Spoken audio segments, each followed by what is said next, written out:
자, 83페이지 봅시다. 지난번에 예고했던 대로 그 4단원에 못했던 부분 싹 다 몰아서 오늘 하는 겁니다. 4단원의 첫 번째 동적 평형이라고 하는 거 볼게요. 오늘 배우는 4단원 내용은 크게 어려운 내용은 없어요. 전체적으로.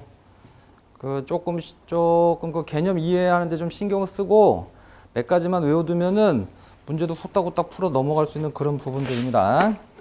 자, 일단 동적 평형이라고 하는 개념을 갖다가 이야기하기 전에 뭘부터 알아야 되냐면은 요 가역 반응이라고 하는 것의 말뜻을 알아들어야 돼요. 가역 반응. 가역 반응의 말뜻을 알아들으려면은 정반응, 역반응이라고 하는 이 단어의 뜻을 알아야 돼요. 그래서 여기서부터 얘기할 겁니다. 화학 반응은 반응물이 생성물로 변하는 반응. 여기 화학 반응인데 이때 여기 생성물이 생성되자마자 곧장 다시 반응물로 넘어오는 반응이 가능해요. 화학 반응은. 알았지? 이때 반응물이 생성물 되는 반응을 뭐라고 하냐면 발을 정자 써갖고 정반응이라 그래. 그런데 이 생성물이 거꾸로 다시 반응물로 돌아오는 반응은 거꾸로 반응이다 그래서 역반응이라고 불러요. 알았지? 오케이. 자, 이때 이렇게 원래 반응과 거꾸로 반응이 가능한 반응, 원래 반응과 거꾸로 반응이 가능한 반응을 우리는 뭐라 그러냐면은 가역 반응이라고 해요. 알았죠? 자, 이때 요 정반응과 역반응이라는 이 단어는 이 반응이 무엇이냐에 따라서 이름이 달라질 수는 있어요. 이따가 몇 가지 예를 볼 건데 증발 반응, 응축 반응이라는 반응에서는 정반응이 증발 반응이고 역반응이 응축 반응이 돼요. 용해 석출 반응에서는 정반응이 용해고 역반응이 석출이 돼요. 그러니까 이건 일반적으로 사용되는 용어야. 상황에 따라서는 이름이 달라질 수도 있다. 알았지? 오케이. 자, 그래서 가역 반응의 개념이 뭐냐면은 원래 반응과 거꾸로 반응이 가능한 반응. 그게 동시에 진행이 가능한 반응이면 다 가역 반응이다. 이렇게 생각하면 되겠고. 비가역 반응은 자, 정반응은 일어나는데 역반응이 일어나지 않는 반응. 이런 건 뭐라 그러냐면은 비가역 반응이라고 불러요. 알았죠? 네, 여기서 첫 번째 시험 문제가 나올 수 있는 부분이 있는데 자, 첫 번째 시험 문제는 이 가역 반응과 비가역 반응을 구별하라 하는 문제가 나올 수 있대요. 알았지? 구별하는 방법 알아둡시다. 여기 문제가 나오는 걸 보니까 크게 두 가지로 나눠서 설명을 할 수, 나눠서 생각할 수 있는데요. 하나는 얘처럼 이렇게 반응식이 주어지고서 이게 가역 반응이냐 비가역 반응이냐고 물어보는 그런 문제가 나올 수 있어요. 알았지? 이때 반응식이 주어졌을 때는 요 화살표 있죠? 화살표 보면 알아요. 화살표가 이렇게 한쪽 방향으로만 되어 있는 화살표는 역반응이 안 일어난다는 뜻이니까 비가역 반응이야. 쉽지? 이에 비해서 이렇게 양방향 화살표가 되어 있는 거는 정반응과 역반응이 다 같이 일어난다는 뜻이니까 가역 반응이야. 알았죠? 네. 그래서 기억하세요. 반응식에서 기호는 요걸로 구별한다. 그 다음에 또 한 가지 시험 문제가 등장할 때 뭐가 나올 수 있냐면은 다음 중 가역 반응인 것은 비가역 반응인 것은 구별하라고서 예를 주고 그 예 중에서 가역 비가역을 나눠서 판단하게 하는 문제가 나올 수 있어요. 자, 이때 가역 반응 되게 많아요. 근데 비가역 반응은 얼마 안 돼요. 그래서 이렇게 할 겁니다. 가역 반응을 다 외우기 뭐하니까 비가역 반응 몇 가지 예를 기억해 두고 나머지는 가역 반응 그냥 이래버리면 됩니다. 알았지? 자, 이때 비가역 반응은 뭐가 있냐면요. 연소 반응이라고 하는 반응이 비가역 반응이래요. 역반응은 안 일어나고. 그 다음에 기체 발생 반응이라는 반응. 자, 이거 기체 발생 반응은 주의를 해야 될 게 얘처럼 염산에 금속 마그네슘을 반응시키면 수소기체 나오는데 처음에는 기체가 아니었는데 기체가 생성되는 그런 반응을 기체 발생 반응이라고 하는 거야. 근데 이거 보통 문제 나오면은 보니까 문제도 맨날 금속하고 산이 반응하는 거 얘만 나오더라고. 그렇지? 금속과 산이 반응하면 수소기체 나오죠. 이렇게 기체에 발생하는 반응. 중화 반응은 다 아시죠? 산하고 염기 반응하는 거. 그 다음에 침전, 앙금 생성되는 거. AgCl, CaCO3 이런 거. 알았지? 자, 이때 요거를 이렇게 기억합니다. 첫 글자만 따가지고서 어떤 연기하는 연기자가 연기 중에 침을 뱉는 연기를 했다 이렇게 기억하세요. 연기 중 침을 뱉는 연기를 했다 이렇게 기억해 나머지는 싹 다 가역 반응이야. 그렇게 알아두면 돼. 알았죠? 여기 문제 나와도 이것만 기억하면은요, 그냥 훌딱 넘어갈 수 있고요. 자, 어쨌든 간에 세상에는 이렇게 원래 반응과 거꾸로 반응, 역반응이 가능한 반응이 있다. 그게 가역 반응이다 하는 거고, 이때 이 가역 반응이라고 하는 반응은 어떤 특징을 갖고 있냐면은요, 무조건 예외 없어. 어떤 가역 반응이든. 동적 평형 상태라고 하는 상태에 도달할 수 있어요. 오늘 배우려고 하는 게 바로 요거죠. 알았지? 그래서 선생님이 여기다가 별명을 붙여놨어요. 이 동적 평형 상태는요, 가역 반응이 최종적으로 도달하게 되는 종착점에 무조건 여기 가게 돼 있어. 비가역 반응은 이건 동적 평형 상태라고 하는 것에 갈 수 없어요. 왜 그러냐 하는 건 뒤에 가서 자연스럽게 배우게 됩니다. 알았죠? 네, 가역 반응만 가는 거다. 자, 그럼 이제 동적 평형 상태는 무엇이냐 하는 것을 지금부터 이제 얘기해보자 하는 거. 요거는 이제 또 무조건 시험지 나오는 거죠. 동적 평형 상태에 관한 개념 잘 알아두고, 자, 이 동적 평형 상태라고 하는 거는 예전 교과서에서는 화학 2에서만 배웠었어요. 요즘에는 이제 교과서가 바뀌면서 이게 화학 1으로 내려왔어. 이때 이거 동적 평형 상태라고 하는 개념을 배우기 위한 선행, 먼저 알아야 될 몇 가지 과학적인 지식이 있어. 근데 이게 화학원에서 이걸 갖다가 지금 공부하는데 그 전에 이걸 공부하기 위해서 필요한 내용이 빠졌어요. 없어. 자, 그래서 조금 설명회가 조금 힘들어서 제가 이렇게 할 겁니다. 그 가역 반응 중에 증발 응축 반응, 액체의 증발 응축 반응이 가역 반응의 하나의 예예요. 이때 이 증발 응축 반응은 가역 반응이니까 동적 평형 상태에 도달할 거거든. 그래서 이걸 가지고서 동적 평형 상태에 도달하는 과정을 설명을 할 겁니다.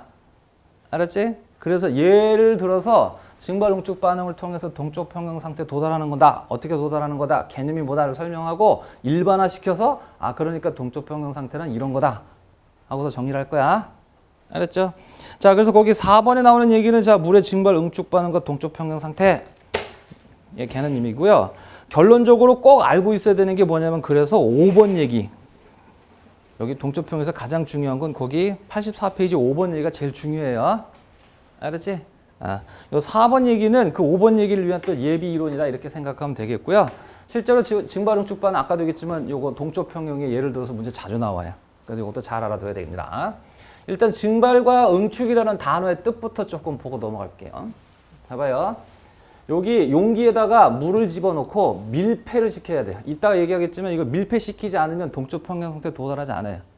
동적 평형 상태에 도달하기 위한 그 한 가지 조건이 밀폐 용기에서만 가능하다는 겁니다. 밀폐를 시켜야 되고요. 가만두면 여기 액체, 물 표면에 있었던 물 분자들이 물 분자 간의 인력을 끊고 빵 튀어나가는 반응이 일어납니다. 중학교 때도 배웠지만 우리는 이걸 뭐라 그러냐면 증발이라고 불러요. 아시죠? 이때 튀어나간 이 분자를 뭐라 그러냐면 증발된 기체다. 그래서 증기 그래요. 증기.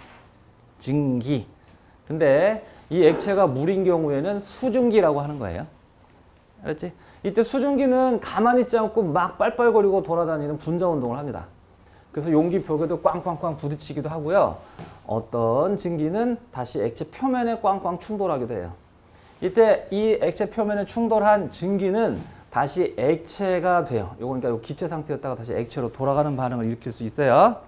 이때 요 증기가 다시 액체가 되는 반응을 뭐라고 할 거냐면 응축이라고 할 거야. 중학교 때는 응결이라는 단어로 배운 적도 있었어요. 응축과 응결은 같은 말이다. 그렇게 생각하면 됩니다. 자, 그래서 증발 액체가 기체되는 반응이고 응축 기체가 다시 액체되는 반응이에요. 알았지? 잘 봐요. 응축은 증발 반응과 거꾸로 반응이죠. 그러면 원래 반응, 증발 반응과 거꾸로 반응이 가능한 반응이니까 이 반응은 가역 반응이 되는 거예요. 알았죠? 여기서 잠깐. 아까는 제가 여기서 정반응과 역반응이라는 단어를 사용했는데 이게 항상 정반응, 역반응이라는 단어로 나오는 게 아니라 그랬었죠. 상황에 따라서 이름이 달라진다고 했고요. 요 증발 반응이 바로 정반응이에요. 이 응축 반응을 역반응이라고 볼 수 있다는 거야. 알았죠? 네. 자, 어쨌든 간에 정반응, 역반응이 가능한 증발, 응축 반응. 자, 이때 여기 동적 평형 상태 개념을 갖다가 이해하기 위해서 필요한 단어가 하나 있어요. 증발 속도, 응축 속도. 요 증발 속도, 응축 속도라고 하는 단어를 이용해서 동적 평형 상태를 설명하고 요 단어가 시험에 나와요. 근데 요 증발속도, 응축속도라는 이 말 뜻은 교과서는 없어요. 알았죠? 그래서 요거는 이제 선생님이 교과서는 없는 거니까 그냥 적어 놓은 거니까 참고로 보면 되는데, 특히 이 증발속도하고 응축속도 개념이 안 잡히면 동쪽 평형 상태로 개념이 이해가 안 가요. 있겠죠? 그래서 이게 무슨 뜻인가를 갖다 먼저 좀 보도록 하겠습니다. 자, 증발속도, 응축속도 할 때 이 속도는, 화학에서 속도는 물리하고 달라요. 물리에는 여기 시간분의 이동거리였었죠. 화학에서는 이게 변화량이에요. 알았지? 이동거리가 아니라 변화량이고, 이때 이 변화는 상황에 따라서, 반응에 따라서 이름이 달라질 수 있어요. 예를 들어서 증발 반응의 증발 속도 그러면은 시간분의 증발량이 되는 거야. 응축 반응의 응축 속도 그러면 시간분의 응축량이 되는 거야. 왜? 증발과 응축이 변하니까. 알았지? 자, 이때 뭐 예전에도 얘기했었지만 모든 분수식은 제가 뭐라고 읽으라고 했었냐면은 분모가 1일 때 분자가 얼마냐를 뜻하는 것으로, 그러므로 얘는 1초당 증발량이래. 알았지? 그 다음에 응축 속도는 1초당 응축량이 되는 거야. 여기서 잠깐 뭐 꼭 외워야 되는 건 아닌데 한 가지 머릿속에 염두를 해야 될 게 있다고 한다면, 물리에서 이 속도는 입자의 물체의 움직임에 빠르게 해요. 입자가 얼마나 빨리 움직이느냐. 근데 여러분들은 초등학교 때부터 중학교를 거쳐서 속도는 다 움직임에 빠르기만 배웠었어요. 알았지? 근데 화학에서 속도는 어떤 입자의 움직임에 빠르기를 논하는 게 아니에요. 입자가 빨리 움직이는지 느리게 움직이는지는 관심이 없어요. 화학에서는. 변화량이 크냐 작으냐를 얘기하는 거예요. 지금 보면 알겠지만 여기 그때도 얘기했죠. 모든 분수식은 주인공은 분자예요. 즉 증발 속도는 증발량이야. 증발 속도 크다, 증발량이 크다는 뜻인 거예요. 알았죠? 그 분자가 빨리 움직이는지 느리게 움직이는 신경을 안 쓰는 거야. 알았죠? 그래서 속도 크다, 변화량이 크다. 증발 속도 크다, 증발량이 크다. 무슨 말인지 알았어? 어? 잘 봐요. 여기 지금 물이 있어요. 이게 25도야. 이때 여기 물이 있는데 얘는 25도야. 이게 똑같은 물인데요. 차이가 있다고 한다면은 여기는요, 이 용기의 주둥이가 좁고 여기는 넓어요. 증발 속도 누가 크게? 실제로 이 분자들이 움직이는 그 분자 운동 속도는 온도 같으면 같거든요. 하지만 실제로 여기서 증발 속도는 얘가 훨씬 더 커요. 왜 그렇게? 얘는 증발하는데 증발하는 표면이 요 정도밖에 안 되죠. 근데 여기서는 증발하는 표면이 되게 크죠. 즉 표면적이 넓어서 1초당 증발하는 양이 많은 거죠. 이해가? 실제로 분자 하나의 움직임의 속도는 똑같지만 증발 속도는 얘가 더 큰 거야. 왜? 증발량이 크니까. 됐지? 오케이. 자, 뭐 그것이 꼭 시험에 나오는 건 아닌데 일단 오늘 우리가 배우는 내용에서 이해를 하려면은 요 개념 정도는 알아야 된다. 그래서 증발 속도와 증발량은 비례한다. 앞으로 증발 속도 크다. 그러면 증발량 크다. 이렇게 알아두세요. 그냥 러프하게 증발 속도는 증발량이다. 그냥 이렇게 생각하면 돼. 알았지? 역시 응축 속도 크다. 응축량 크다. 이렇게 생각하세요. 응축 속도는 응축량이다. 이렇게 기억해둬야 돼. 하나 더. 이것도 역시 시험에 나오는 건 아닌데 그래도 알고는 있어야 이해가 됩니다. 여기 내용을. 증발 속도는 누구에 영향받을까요? 즉, 이 증발 속도를 크게 할 수 있고 작게 할 수 있는 이유는 뭐냐면 온도입니다. 온도 높아지면요. 증발 많이 되죠. 자, 증발량이 많아지면 증발 속도 커지는 거죠. 맞냐? 그래서 온도에 영향을 받습니다. 잠깐만요. 지금 이 반응은요. 가열하는 게 아니에요. 가만둔 겁니다. 그럼 온도가 일정할 거니까 증발 속도는 어떻게 되게요? 처음부터 실험 끝날 때까지 증발 속도는 일정한 거야. 즉 1초당 튀어나가는 증발량은 항상 일정한 거야. 이해 갔지? 예. 그 다음에 응축 속도는 누구의 영향 받냐면 바깥에 나가 있는 증기 양의 영향을 받습니다. 알았죠? 부담 없이 들으면 돼. 이건 시험 문제 나오는 거 아니니까. 아까도 얘기했지만 5번 얘기만 잘 알면 돼요. 5번 얘기만. 그 5번 얘기를 한 예비 이론이니까. 자, 증기량이 많다. 그러네. 바깥에 증기량이 많으면 1초당 여기 액체 표면에, 물 표면에 와서 충돌하는 놈이 많을 거 아니야. 그러면 응축량이 커질 거니까. 응축 속도 커지겠죠? 됐나요? 네. 증기량이 크면 응축 속도 커져요. 알아두시고. 자, 이제 거기 84페이지 동그라미 4번에 네모 박사. 자, 요거는 이제 잘 알아둬야 돼요. 잘 봐요. 동쪽 평형 상태에 관한 개념을 정리할 때 초기와 그 다음에 동쪽 평형 상태 이렇게 둘로 나눠서 동쪽 평형 상태 둘로 나눠서 정리를 할 겁니다. 초기하고 동쪽 평형 상태. 이때 동쪽 평형 상태는 한참 기다리면 충분한 시간이 지나면 동쪽 평형 상태에 도달하게 돼 있어요. 그래서 반응 시작할 때 초기 상태와 한참 시간이 지난 후 동쪽 평형 상태 둘로 나눠가지고 정리를 할 거야. 왜? 각각을 다 물어봐요. 동쪽 평형 상태만 시험 문제에서 물어보는 게 아니고 초기 상태도 물어봐요. 초기 상태는 4가지, 동쪽 평형 상태는 6가지, 모두 10가지만 잘 외우면 돼. 별로 어렵지도 않아. 가만히 생각해 보면은 당연한 얘기야. 잘 들어요. 초기에는요. 자, 초기에서는 이 용기에 물을 딱 채워 넣었어요. 그리고 밀폐시켰어요. 초기에는 여기 증기 있어요, 없어요? 없습니다. 증기가 없으니까 응축이 안 일어나죠. 근데 초기에는 증발은 이 액체 전 표면에서 다 일어나고 있죠. 그럼 증발량은 큰데 응축량은 0이죠. 그러면 시작할 때는 증발 속도하고 응축 속도 중에서 당연히 누가 크다? 이게 크겠죠. 맞아요. 그런데 약간 시간이 흘렀어요. 약간 시간이 흘렀어. 시작하자마자 한 1초, 2초 지났어요. 그럼 여기 증기가 조금 생겨 있겠죠. 하지만 아직까지 증기량은 많지가 않죠. 증기량이 적으니까 응축 속도가 크지 않겠죠. 그래서 결론 외우세요. 초기에는 증발 속도와 응축 속도 중에서 증발 속도가 더 크다. 그냥 이게 시험 문제야. 이거 물어봐. 이거 누가 더 크냐고. 초기에는. 알았지? 네. 그래서 증발 속도 크다. 자, 그 다음에 아까도 얘기했지만 증발 속도는 증발량, 응축 속도는 응축량이라고 생각하라 했고, 그럼 증발 속도가 크다는 건 증발량이 응축량보다 크다는 거지. 맞아요? 그럼 생각해 봅니다. 물의 양은 어떻게 될까요?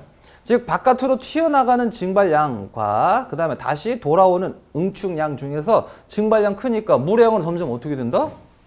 줄어야죠. 그래서 요 물은 점점 사라진다. 수면의 높이는 점점 감소한다. 그 얘기다. 당연하지. 그런데 바깥에 나가 있는 증기량은 어떻게 될까요? 당연하지. 증발량과 응축량 중에서 증발량이 크니까 당연히 증기, 수증기는 증가하겠죠. 맞아요. 네. 그 다음에 4번째 기억할 거. 이때 요거 바깥에 증기량이 점점 증가하니까 증기량이 점점 증가하니까 응축 속도는 점점 어떻게 되겠어요? 증가하겠죠? 요 4가지가 보통 물어보는 문제야. 거기에 자, 요거는 증발 응축에서만 적용되는 특이한 속도 그래프예요. 이거는 일반적으로 적용되는 건 아니고 요거는 어떤 가역 반응이든지 간에 요 4가지는 일반적으로 적용되는 거거든. 네, 요거는 특이하게 증발 응축 반응에서 적용되는 거고 요 그래프는 또 외워두셔야 됩니다. 잘 봐요. 아까도 얘기했지만 증발 속도는 온도 영향 받는데 가열하고 있는 게 아닙니다. 그러므로 증발 속도는 처음부터 끝까지 일정해요. 알았죠? 그런데 응축 속도는 점점 어떻게 됩니까? 증가하죠. 그래프 이해 갔죠? 그러다 보면 처음에는 증발 속도가 더 컸었지만 한참 시간이 지나면 어떨 때가 있다? 커질 때가 있죠. 여러분들은 지금 여기를 배운 거예요. 근데 한참 시간이 지나면 증발 속도와 응축 속도가 같아질 때가 있다. 여기를 뭐라 그러냐면 이걸 동쪽 평형 상태라고 불러요.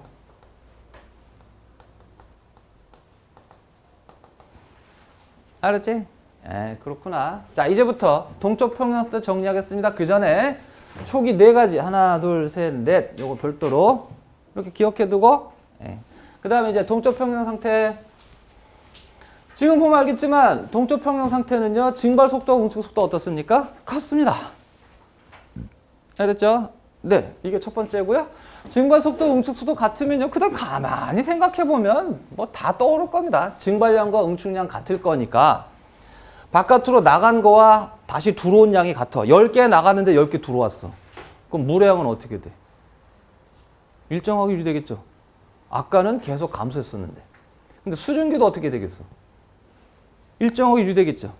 거기 아래쪽에 지금 그래프가 나와 있는데 그래서 굳이 그래프를 그려보라면 이렇게 그릴 수 있어요. 물은 감소하다가 일정해지고요. 수증기는 점점 증가하다가 일정해져요. 그렇지? 이런 식의 그래프를 그릴 수 있게 하더라. 잠깐만요. 이게 두 번째 얘기였습니다. 물 수증기 양이 일정량을 유지하게 된다더라. 알았지? 84페이지야. 자, 그 다음에 여기서 또 한 가지 명심할 거. 자, 요거 시험 문제 많이 나오네. 요게 3번 얘기고 요게 4번 얘기인데 요거 3번하고 4번 얘기가 문제가 자주 나와요. 그것도 약간 어려운 것으로. 자, 잘 봐요. 이때 물의 양이 일정히 유지된다는 게 무슨 뜻이냐면요.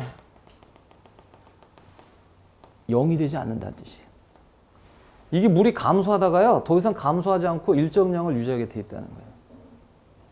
알았죠?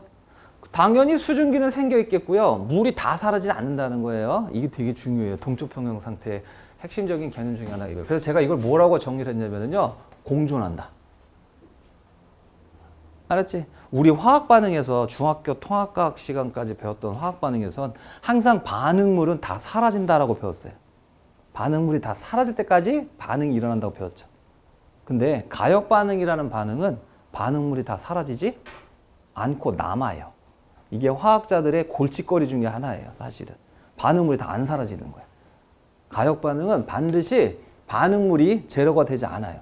요거 증발응축 반응도 이 증발응축 반응도 가역 반응이고 여기서 반응물은 물이 반응물이라고 볼 수 있는 거예요. 물을 반응물 수증기를 생성물로 볼 수 있는데 반응물이 다 안 사라진다는 거예요.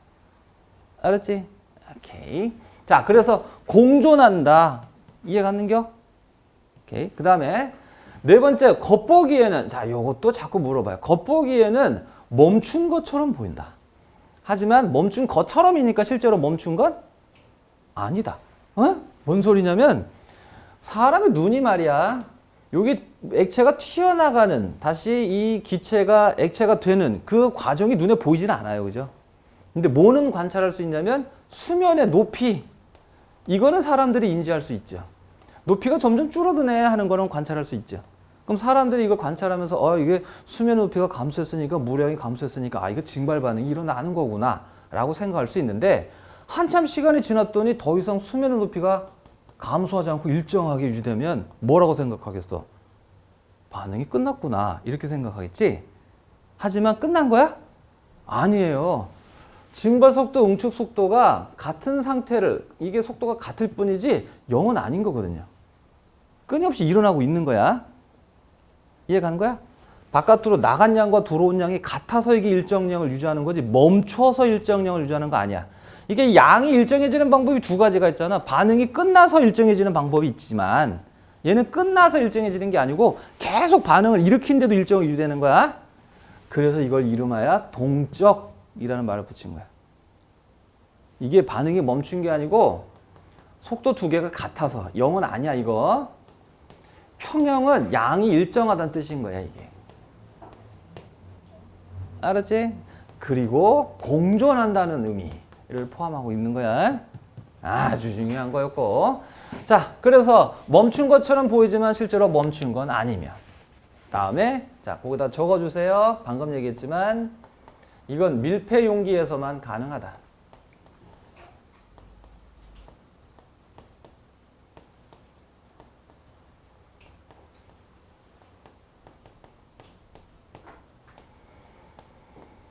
이게 밀폐 용기가 아니면 어떻게 되냐? 야, 뚜껑 열리면 어떻게 될까, 이거? 증기가 다 도망가 버릴 거 아니야? 그럼 뭐가 안 일어나? 응축은 안 일어날 거 아니야? 그지? 그러네. 밀폐 용기에서만 가능하고, 여섯 번째, 이 동쪽 평형 상태라는 단어를 여러분들은 화학원에서 처음 배웠지만, 실제로 동쪽 평형 상태 개념은 중학교 때도 살짝 언급한 적이 있었죠.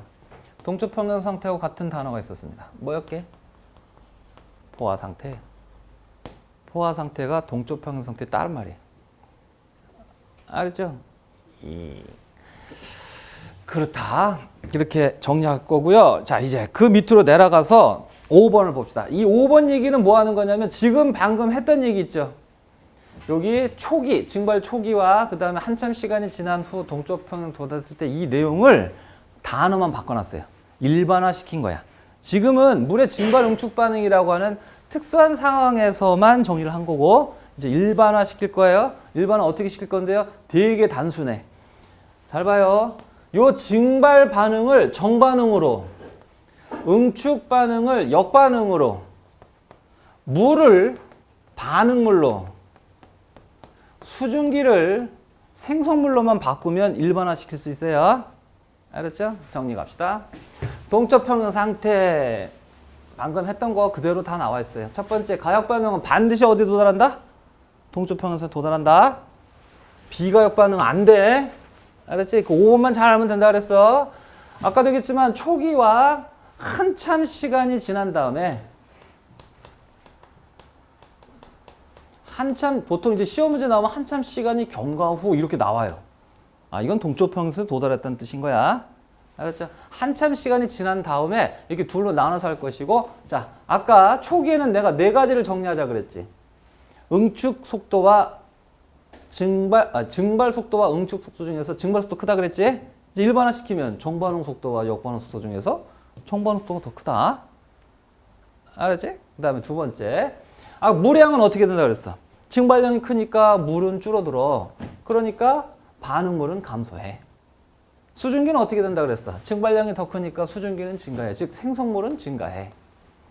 그 다음에 응축 속도는 어떻게 한다 그랬어? 즉 역반응 속도는 증가해. 한다 그랬죠? 말만 바꾸면 돼요. 쉽지? 예. 그 다음에 이제 한참 시간이 지나면 어떻게 된다 그랬어?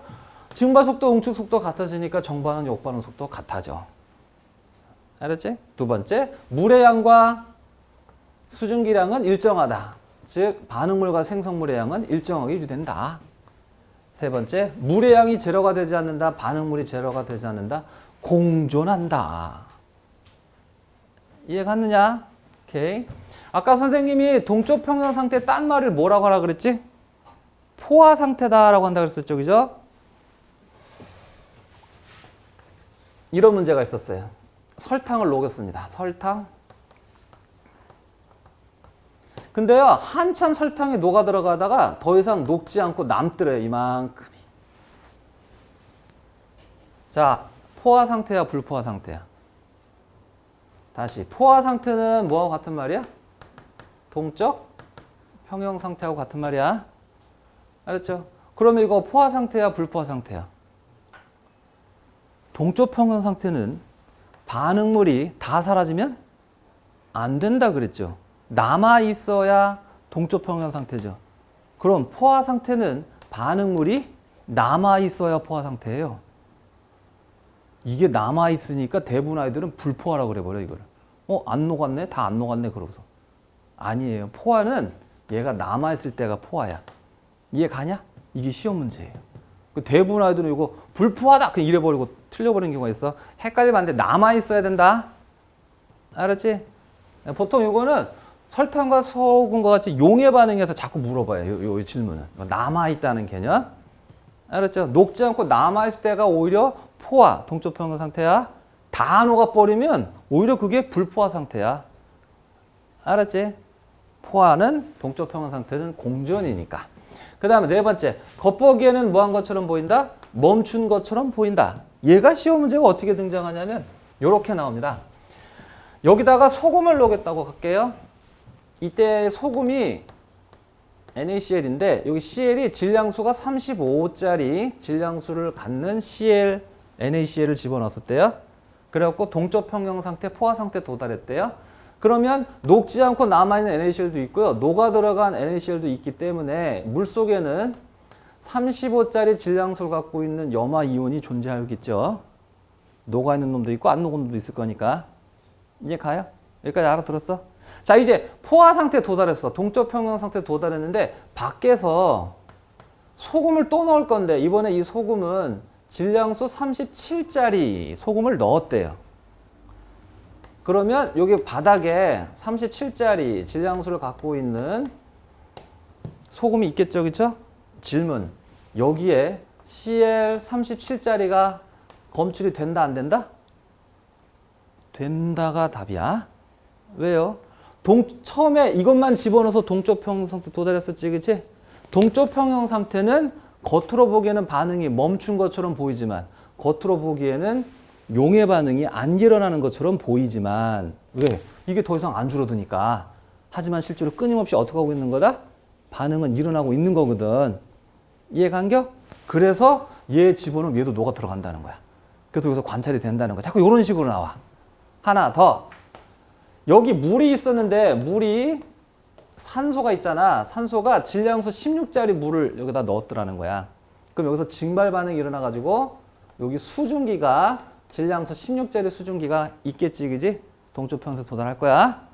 언젠가는 동쪽 평면에 도달했는데 여기다가 질량수 18짜리 수증기를 넣었어. 수증기를.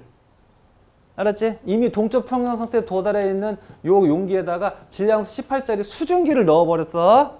질문. 여기 물속엔 질량수 18짜리 산소를 가지고 있는 물이 관찰이 된다, 안 된다? 된다. 동쪽 평면 상태는 반응이 끝난 게 아니고 계속 일어날 수 있는 상황이거든. 그러면 여기 18짜리 수증기를 집어넣으면 얘가 여기 들어서 응축 반응 일으키는 거야. 그래서 물속에도 관찰이 되는 거야. 뭔 말인지 알았는가? 예, 요게 그딴 식으로 나온다고. 문제가 그렇게 나왔다고. 여기 두 개가 요 공전과 요 두 개가 어려워요. 나머지 자, 다섯 번째. 어디에서만 가능하다? 밀폐 용기에서만 가능하다. 밀폐 용기 아니면 다 나가려 버리니까. 잠깐만요. 여기 뚜껑을 열어놓으면은 여기는 저 물 증발 응축 반응은 동쪽 평면선에 도달할 수 없죠, 그죠? 근데 용해 반응은 뚜껑 열어놓으면은 동쪽 평면선에 도달한다, 안 한다? 얘는 뚜껑 열어도 용해 반응은 동쪽 평면선에 도달해요. 왜? 용해 반응은 물 속에서 일어나는 거죠. 그지? 그러므로 여기 녹아 들어간 용질이 밖으로 빵빵빵 날아가지는 않을 거 아니에요. 맞아요? 이 물속 안에 남아있기 때문에 그냥 역반응, 석출 반응이 일어나갖고 동쪽 평면 상태에 도달할 수 있어요. 즉, 요거 용해 반응의 경우에는 이 물이 일종의 닫힌 용기가 되는 거야. 밀폐 용기가 되는 거야. 알았죠? 아니, 근데 그건 참고. 어쨌든 간에 밀폐 용기에서만 일어날 수 있다는 거. 뚜껑 열어놓으면 안 돼요. 그 다음에 여섯 번째. 자, 거기다 적어놨어요.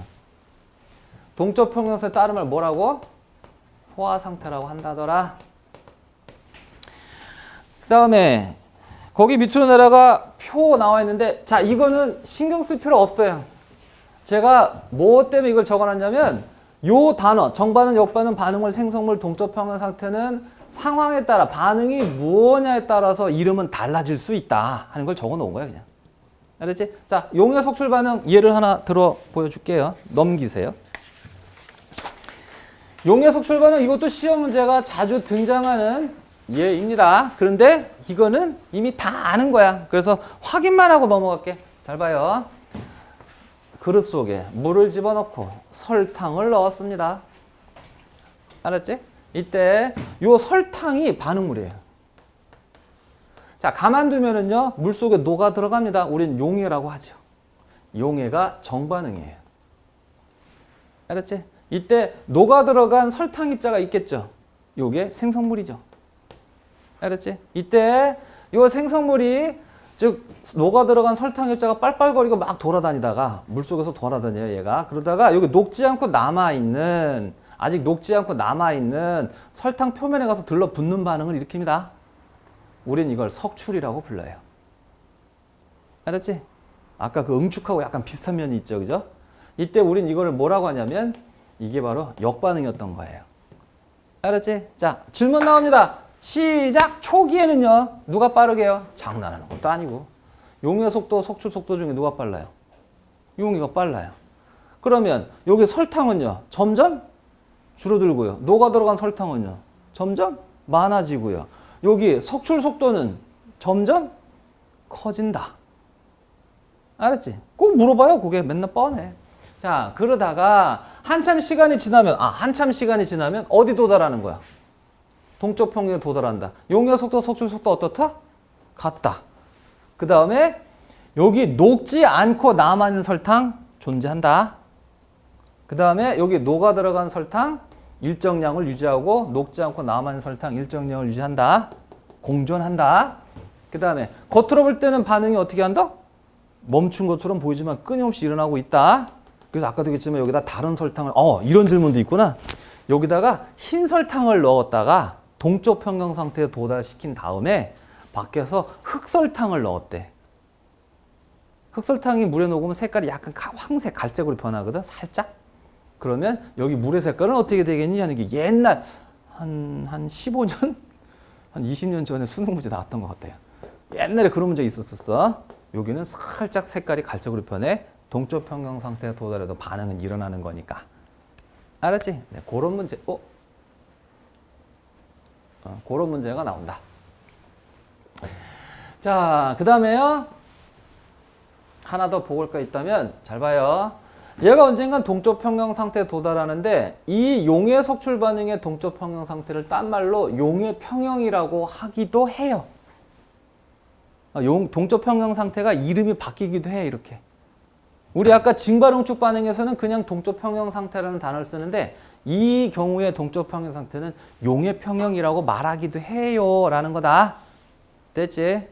네, 얘는 요거만 알면 돼요. 자, 그 밑에 예제는요. 이거는 쉬운 거라서 그냥 여러분들 풀어보세요. 답만 불러드릴 테니까 답만 빨리 체크해. 1번에 2번이고 2번에 기역 디귿이고 3번에 기역 니은이고 3번에 기역 니은이고 4번에도 기역 니은이고 5번에는 기역 니은 디귿입니다. 자, 이번엔 87페이지로 갑니다.